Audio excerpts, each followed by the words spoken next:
Hello, this is BBC Newsline and the main stories from across Northern Ireland. A former head of our fire and rescue service is jailed for sexually abusing a teenager he met at a church youth group. And I knew that I had to just go and report to protect other people. We're in Drogheda, where a man has been arrested in connection with the disappearance of Kieran Durnan. There are now more than 5,000 children homeless, along with their families, in Northern Ireland. There is almost like an underlying shame, because in a way you can feel like you failed in a way. Owners of defective Victoria Square apartments are heading back to court to seek compensation. In sport tonight, we reveal the winner of this year's BBC Sport NI Unsung Hero Award. And if you're getting a little fed up with all these grey skies, changes are on the way. I'll be back with all the details.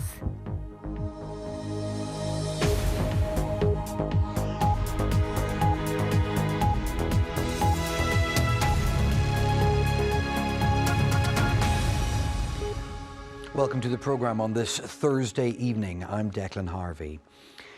This is the courageous and persistent woman who brought Northern Ireland's chief fire officer to the attention of authorities because he sexually abused her when she was 15. Nicola Holmes was praised by the judge, who said Gary Thompson had exploited her and his offences were serious. Today, he was jailed for 8 months. He had been leading a double life. On the one hand, the respected leader of our fire and rescue service and a church youth leader. On the other, a predator who had groomed a teenager and convinced her she had sinned. Our correspondent Sarah Gervin has this story. Predators can be people we like. They can be people we respect. They can be people that we least expect. People like Gary Thompson, the former chief fire officer for Northern Ireland, who was today jailed for 8 months for indecent assault. Mr. Thompson, have you anything to say to your victim? Do you have any remorse for what you did? She says you're a predator and that you preyed on a vulnerable teenage girl. What do you say? Thompson met Nicola when he was her church youth leader. When he assaulted her, she was 15 and he was 38. Afterwards, he told her they needed to repent for their joint sin. You know, a bit of maybe text to say, sin is sin, no matter how big it is or who's done it. And, we both need to repent for what we did. Gary Thompson was suspended from the Northern Ireland Fire and Rescue Service in 2018 after Nicola reported him to police. Why did you decide to report what had happened? Just because I wasn't forced does not mean I give consent. It still was abuse. And I realised because of the position Gary Thompson was in, both in the fire service at the time, but also in church, he was in prime position to just keep doing this again. The sexual contact would take place in Thompson's car, but one night he approached Nicola at church. There was an office to the side, and he would have gone into that office so that he could send me inappropriate messages regarding the fact that I was wearing my school uniform and that he found that really attractive. And then he would have come out and preached a sermon. Churches can be a sanctuary for a lot of people, but it also becomes a sanctuary for predators. Today, a judge paid tribute to Nicola's courage and persistence. She said she'd been exploited and subjected to serious offending.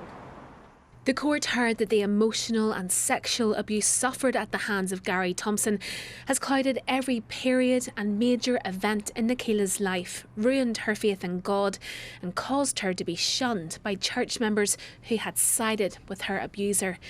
Her case has been plagued by legal delays. Today's sentencing has been 6 years in the making. But despite what she describes as a very long and difficult journey, Nicola has this message for other victims. If this is happening to you, it is abuse. If someone so much older is taking advantage of you and you have to keep that secret, if you're not able to tell anyone, something's not right. And I would definitely say if coming forward is something that you want to do, please do it. Well, following the admission of guilt by the man who had been leading their organisation, we asked the Fire and Rescue Service for a statement. Gary Thompson had been Chief Fire Officer when his crimes first came to light. The service said that it doesn't comment on individual employee or former employee matters. Thompson more recently had become a part of Exchange Church in Belfast. Fellow members provided the court with positive character references for him. Today, Exchange said that Thompson's offences occurred in 2006 while he was a member of a different church in Ballymena. They learned of it in 2018 and they said that immediately he was suspended from his position on the board and they immediately began implementing enhanced child protection measures. Finally, Victory Praise Community Church, where the abuse did happen, said it's been almost 2 decades and they have been careful to ensure appropriate safeguarding measures are in place. They went on then to say that as a church, they are saddened by this news and our thoughts and prayers are with Nicola. Next, there's been a second arrest in the investigation to find out what happened to young Kyron Dernan. He vanished 2 years ago when he was 6, and Gardaí and County Louth suspect he was murdered. He was only reported missing in August just gone. Today, there have been further searches of properties in Drogheda. We can get the latest from there now with our reporter Aoife Moore, who's standing by. This is a complicated case, Aoife.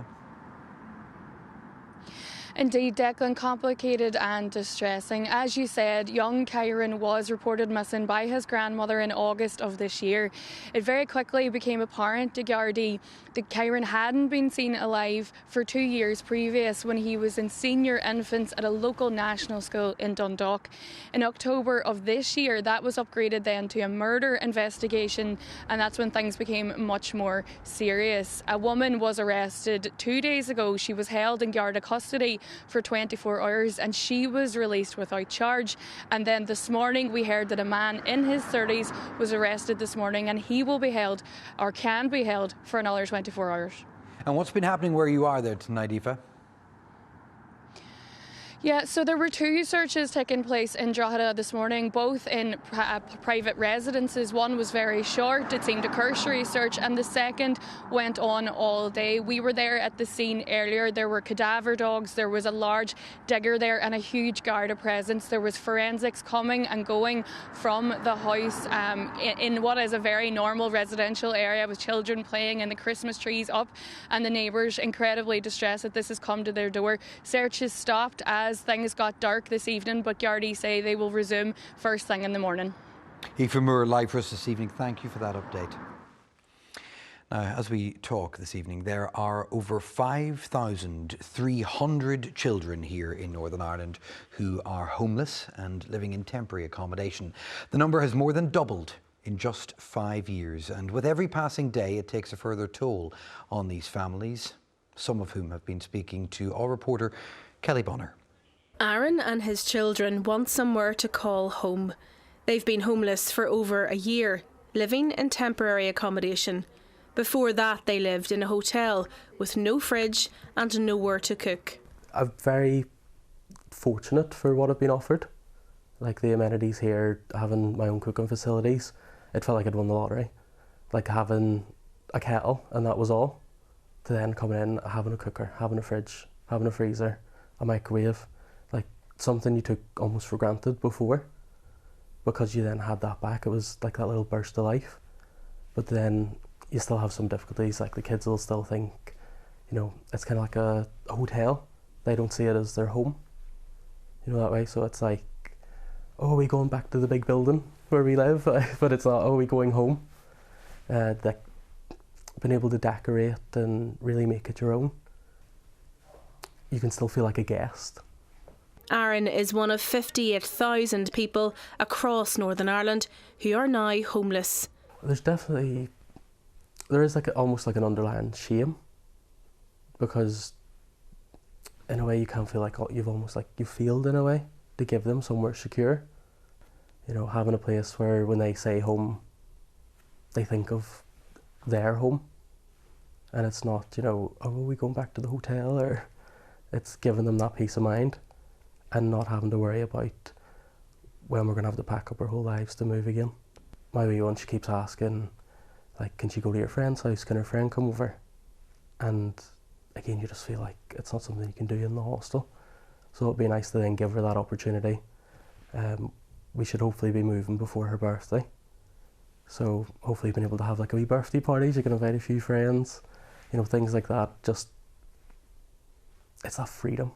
You know, you have your own front door. Charlotte and her son were homeless.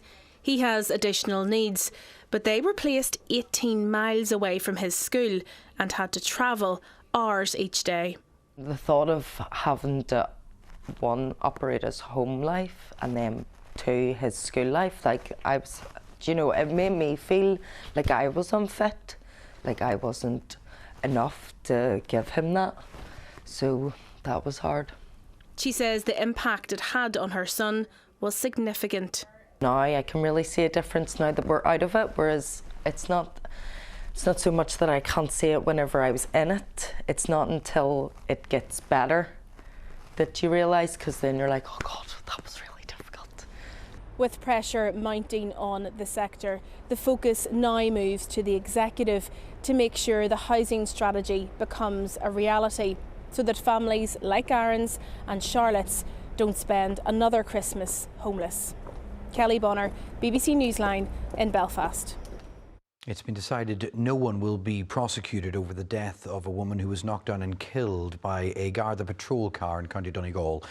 21-year-old Rebecca Brown from Londonderry died in 2023 just outside Buncrana. Her family has said the decision not to hold anyone criminally responsible is outrageous and they will challenge it in court. Here's our Northwest reporter Kieran Durish. Rebecca Brown died in May 2023 after being struck by a Garda car at Ludden just outside Buncrana. She had gone to Donegal for a night out with her cousin and was making her way to a local caravan park when the collision happened. On the first anniversary of her death, her mother and father, Lynn and Jerry, said their grief was compounded by a lack of information from the authorities in the Republic. In a statement today, the Garda Ombudsman Commission confirmed that it had been notified by the Office of the Director of Public Prosecutions of its decision not to direct a prosecution. The Garda Ombudsman Commission said it had carried out an independent criminal investigation and submitted an investigative file to the DPP. The family and Garda members involved have been notified of the DPP's decision not to prosecute. The Brown family say the death of their beloved daughter Rebecca had a profound impact on all who knew her. They say her tragic death has left many unanswered questions and they won't give up the fight for truth and justice. Kieran Turish, BBC Newsline, Derry. People who own apartments in the defective Victoria Square complex in the centre of Belfast took a step forward in their fight for compensation today when they were told they can now bring a legal case. Earlier this year, a judge had thrown out their court action, but since then there's been a change in the law. Ethan Dungan reports. Residents of the 91 apartments at Victoria Square were forced to vacate the building back in 2019 due to safety concerns. An interim report commissioned by the residents and seen by BBC News NI showed a column had suffered serious and substantial structural failure. Residents have never been able to return to their homes. In March, their High Court case was struck off because too much time had passed between the building's completion and the claim being made. Until September of this year, compensation claims for defective premises had to be made within 6 years of a building being completed. However, a change in the law meant that time limitation was extended from 6 years to 30 years. That change in law meant the residents of Victoria Square could move their claims forward once again. In the Court of Appeal today, the residents had their original High Court actions reinstated, something Patrick McCaig was very glad to see. The stress that this has caused all of us, really, having to move and no arrangements made, and a lot of people had to go back to living with their parents. You know, so we were really thrown out, you might as well say. So you know, today is a good day then? Today is a good day. It's a start. It's like a little bit of good news. The Lady Chief Justice remarked that the case had already been long running and hoped that it could move forward as swiftly as possible, something echoed by the residents. Ita Dungan, BBC Newsline at the Court of Appeal. Next, a special school has become the first here to open a dedicated esports classroom. Esports, or competitive gaming, has grown massively in popularity and will have their own Olympic Games next year. The classroom at Cedar Lodge School in Belfast is called Nucleus and is now home to the Cedar Squad esports team. Our education correspondent Robbie Meredith went along. Fun and games maybe, but with an eye on a future career. These pupils at Cedar Lodge Special School in Belfast are studying for a BTEC in esports in the school's dedicated esports classroom. And it teaches much more than gaming skills. I have actually been pleasantly surprised at the skill set that our young people have. Their technical knowledge, their ability to problem solve. For example, when we have a competitive fixture, if the technical aspects aren't working, they are the first to problem solve. We have young people who are organising events. That might mean a pathway into work in one of the world's fastest growing industries. It's bigger than TV and film combined at the moment, and more people watched esports online in the Super Bowl last year. And the careers are endless, so people just think there's player careers, but you've got management, coaching, health and fitness, broadcasting. There's so many different avenues. Former pupil Kyle is now doing a degree in esports, but did he need to convince his parents it was more than just playing games? For me, it wasn't necessarily a hard conversation. It was more me just explaining what the outcomes of it, and once we got over that initial talk, they were fine. They were happy days with it. There was no problems, but I do understand there's a lot of kids, younger kids, that would tell their parents they're going to do esports, they'll think, oh, you're just going to sit and play games all day, which it actually isn't. It's a lot of work involved, you know, coursework and stuff like that. And it's a case of if you can't beat them, join them. I think there's a lot of kids that love sitting playing video games. So if they love sitting playing video games, say 6 hours, 7 hours a day, why not have them do education on it? Kyle's got big plans for his future in gaming, but don't call it child's play. Robbie Meredith, BBC Newsline. Windows and doors have been smashed at the headquarters of Commonwealth Games Northern Ireland in what's been treated as a hate crime. Police were called to Great Northern Street in Belfast last night and say they want to speak to 3 teenage boys who ran from the scene towards Tates Avenue Bridge. Last month, the organisation had to close its offices for a number of days for a security assessment. That followed online threats when it had been suggested changes were made to the flag representing Northern Ireland at the Commonwealth Games. There was a surprise for volunteers at a Cash for Kids Christmas campaign this morning. The Duke of Edinburgh dropped by to meet them at a warehouse in Belfast where thousands of toys are being gift wrapped for kids across Northern Ireland. Prince Edward was able to see behind the scenes of the charity, which will send out some 20,000 toys in time for Christmas. Well, a lot has been said in the last 24 hours or so following the announcement that Saudi Arabia will host the Men's Football World Cup in 2023. It has pushed a backlash from human rights groups and also environmentalists. Here, our correspondent Mark Simpson has been speaking to some local fans to hear what they make of it all. Saudi Arabia. In 10 years' time, this is where the World Cup will be held. Since yesterday's announcement, fans have been having their say, including in Belfast.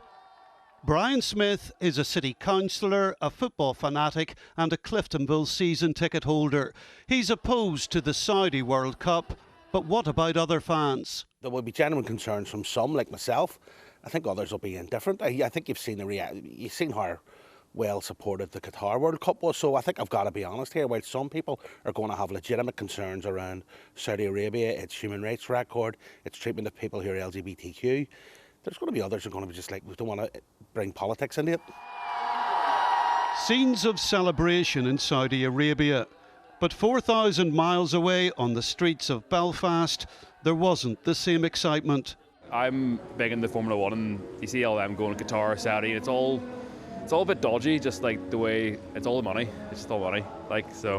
Would you go to it? No. Would you be tempted to go yourself? Oh, why not? That's wrong. Would you go? No. Money talks, doesn't it? So if you've got the money, you can buy anything. It's weird for football. I think it should be where football is really played. I think it's miles for people to travel, and I'm not sure about their human rights issues. That's all I'm saying. The football authorities in Dublin and Belfast aren't saying much, but we did receive a statement from the IFA. They said, we look forward to engaging with the relevant stakeholders to do all we can to ensure the tournament is played out with the ethos of equality, inclusion and with human rights protected. But questions remain about exactly how those rights will be protected and exactly what the football authorities are prepared to do. Mark Simpson, BBC Newsline. Let's stay on a sporting theme. Nicola McCarthy here. 'Tis the season, award season. It certainly is, Declan. It is that time. And as part of BBC Sports Personality of the Year, tonight we announce the winner of our Unsung Hero Award for Northern Ireland. It's a prize for someone nominated for their dedicated voluntary work in local sport. And this year our winner is Rachel Reid, who was selected for her fine work with the Ligon Dragons, a very special dragon boat club for women in Belfast. I went along to meet her for the award presentation. Formed just under a decade ago, the Ligon Dragons are a very special group. With head coach Rachel Reid at the helm, they're the first dragon boat club in Northern Ireland for women affected by breast cancer, offering a mix of camaraderie, support and sport. The club now has nearly 100 members, and they wanted Rachel to receive some special recognition for all her voluntary work with them. Hello, Rachel. The real reason why we're here today is I'd like to present you with the BBC Sports Personality NI Unsung Hero Award. No.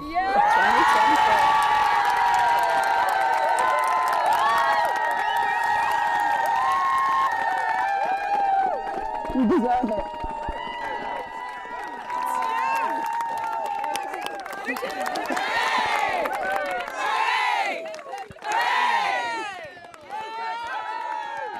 Your club think you're a very deserving winner, as do we. Rachel, what does this club mean to you?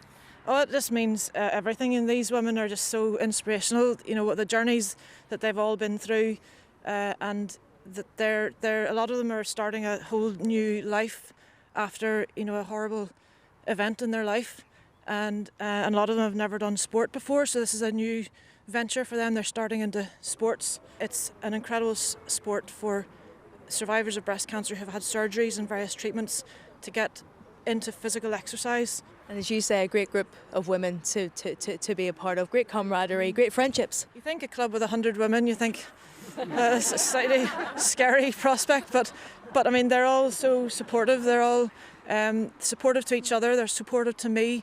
It's just a great experience for them, and I feel very privileged to be able to help with that. Rachel Reid of the Ligon Dragons wins the BBC Sport NI Unsung Hero Award for 2024. A very worthy winner. Congratulations again to Rachel. Now the Belfast Giants had another big win in the Elite League last night at the SSE Arena, thumping the Dundee Stars 7-1 to rise to third in the table. And to mark what is their 25th season, last night the Giants announced the first inductees into a new Hall of Fame. And they included their original co-founder Bob Zeller, the man who had the vision to bring ice hockey to Northern Ireland. When I chose to come to Belfast, Albert Maslin, my business partner, just fell off the stool with laughter. He said, "Why would you do that?" But yes, I was absolutely convinced that if we got it right, then the market was so good. The people here would really appreciate what a well-run team could do. And in fact, that's what's happened. But what we didn't know, and what came in, was all the kindnesses from people. People went out of their way. Everybody came to a game, became a salesman for the game when they left, and they started bringing other people back. So we knew it would be be good. But we had no idea that you'd have that real sense that people really had a family view towards it. And nothing like that had ever happened in Northern Ireland before. And finally tonight, Larne are currently in action in the UEFA Conference League away to Dynamo Minsk. That match is just into the second half, where the score is Dynamo 0, Larne 0. And you can follow all the latest on the BBC Sport website. Thank you very much for that. The Craigavon Bridge in Derry. Grey skies above that today. Was it an exciting weather day from your perspective? Not really, no. Lots and lots of grey around. Very still weather at the moment, quite stagnant. It's all because of our area of high pressure. All that cloud is trapped underneath it. But we are going to see some changes, particularly this weekend. So today, because it's been so still, so calm, hardly a ripple on Lough Neagh, and likewise quite flat seas down in Newcastle too, with that layer of cloud persisting. Now, in most places it'll act like a blanket tonight. It'll keep the frost away and it'll stay dry. But it's relatively thin, so there could be some temporary breaks across the north and west, which may allow temperatures to briefly dip to around freezing. But by tomorrow morning, most places will be frost-free, but there could be a few showers close to the east coast, just brushing the east coast from the Irish Sea. They'll move away, and in general, we're looking at a dry day on Friday. And there's more chance of it brightening up a little bit tomorrow. Now, I'm not talking about lots of sunshine, the days are so short, but maybe a wee bit of blue sky at times. Generally, though, more cloud than blue sky, and temperatures similar to what they have been, but quite calm. So late in the day tomorrow, we get a weak weather front coming in, and that's going to bring some patchy rain tomorrow evening. As it slips southeast, though, it'll tend to fizzle out. The breeze picks up behind, bringing in clearer skies, 1 or 2 spots of frost, and also a few showers. So on Saturday morning, there will be a bit more of a breeze around. There'll also be some sunshine and a few passing showers, but still plenty of dry weather, and more cloud rolls in later in the day. Temperatures still similar to what they have been, but this cloud and patchy rain that comes in on Saturday night, that will bring milder air, hence the yellows on the map. And by Sunday, we're looking at double digits, which will continue into the beginning of next week. But there will be a keen breeze coming in from the west, and so there will still be quite a lot of cloud, and across northern and western areas, there will be the risk of a few spots of rain, but no great quantities of rain. I suspect on Sunday it could be a bit drizzly for a time, but Monday could bring some sunshine, especially in the east and south. Great show of Christmas lights there as well. See, thank you very much. That is BBC Newsline on this December Thursday evening. 13 more sleeps. We'll be back tomorrow at 6:30. Join us then. Bye-bye.